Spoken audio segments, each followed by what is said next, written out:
mwese muteze amatwi Psychology for Better Life ndabasuhuje. Imwe mu myitwarire ibinyabuzima bigira itangaje cyane kiremwa muntu no kwayura.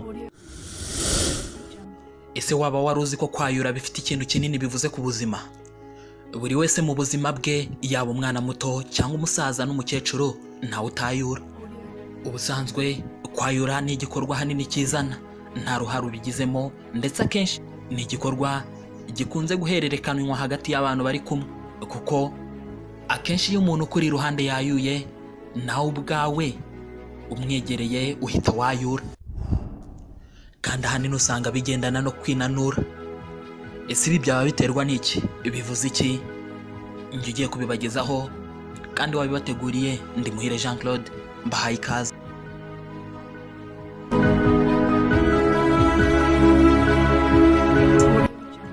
Burya nubwo kwayura byizana, ariko biba ari ikimenyetso cy'impinduka mu buzima, ndetse binagirira umubiri akamaro.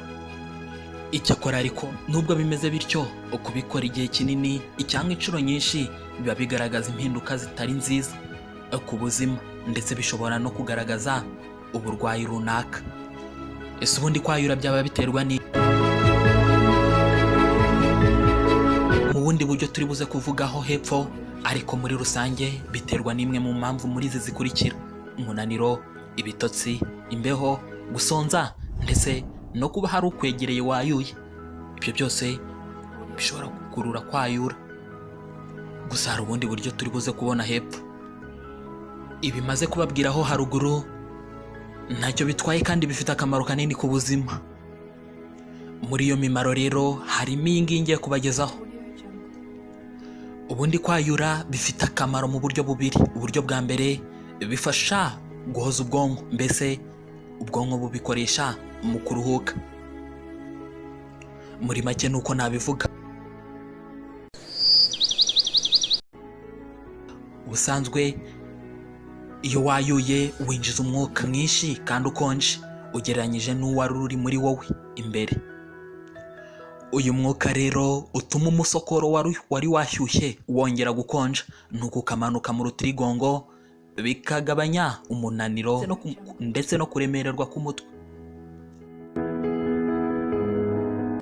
Uburyo bwa kabiri, bifasha inzasaya kurambuka ndetse no gukora neza, cyane cyane mu gihe cy'ubukonje, aho uba usanga umubiri wose wakonje. Ubusanzwe ibi ni byiza kuko bifasha ubwonko gukora ndetse no kuruhuka neza. Nyamara nk'uko nabivuze haruguru nkitangira, iyo bibaye kenshi kandi biba hari icyo bivuze.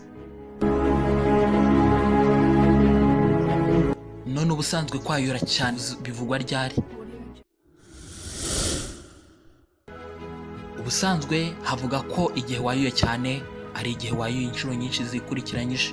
Binavugwa kandi mu gihe wayuye cyane ntiwitse vuba cyangwa se ntureke, mbese ugatinda cyane kandi bikaza vuba ndetse bikongera kugaruka mu kanya gato cyane.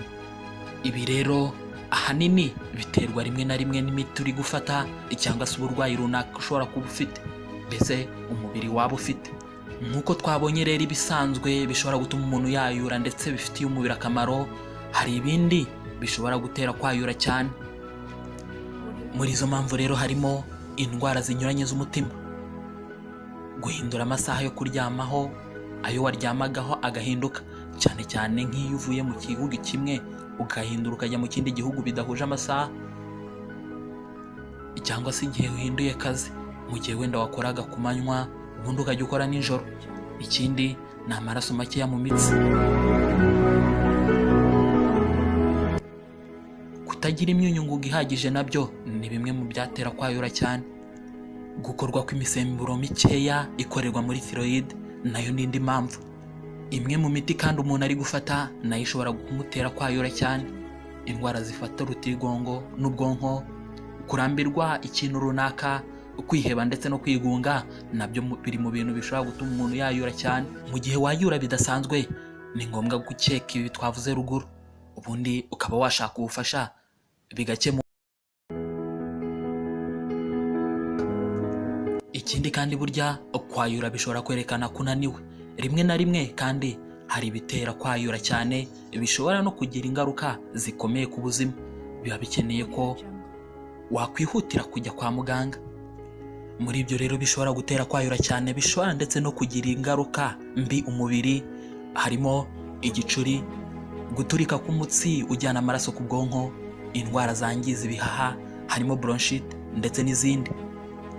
Niyo mpamvu rero mu gihe cyose wayuye cyane, mbese bitandukanye n'uko byari bisanzwe kandi bikaba mu buryo budasanzwe, buryo ubusabwa kuhita ujya kwa muganga kuko ntubuzi neza ikiri kubitera.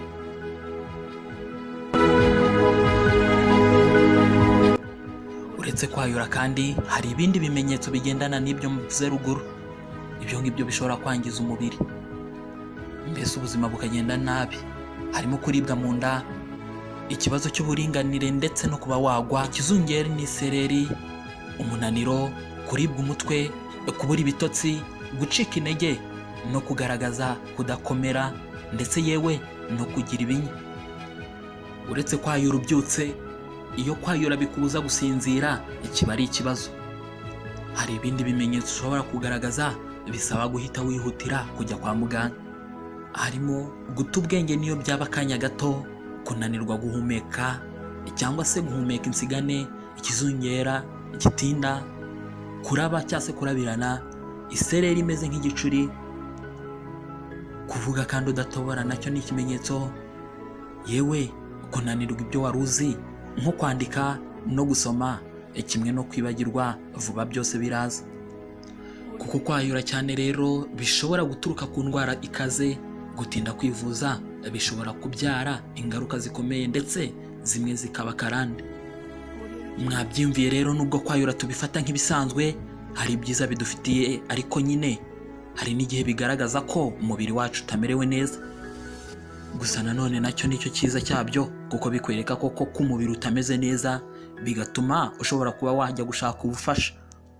Niyo mpamvu rero mu gihe cyose ubonye ko kwayura kwawe cyangwa se kuwo muri kumwe bidasanzwe cyangwa se kudasanzwe kandi biri kuba cyane, usabwa guhita ugana ivuriro rikuri hafi.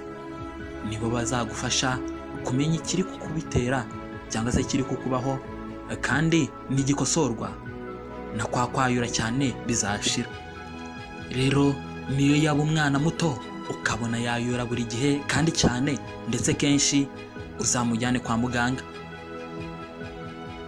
Nansoreje rero iki gice cy'ikiganiro cyanjye ku bijyanye n'imyitwarire ifite ikivuze ku buzima bwacu bwa buri munsi. Mbararikiye gukora subscribe ndetse no gukanda ku kazogera kugira ngo muzajye mubasha kubona ibiganiro ku ndwara zitandukanye ndetse n'imyitwarire idasanzwe igaragara mu buzima bwacu, ndetse n'imvano z'ibitekerezo ku magambo y'ubwenge wagenderaho mu buzima, ibintu bikagenda neza.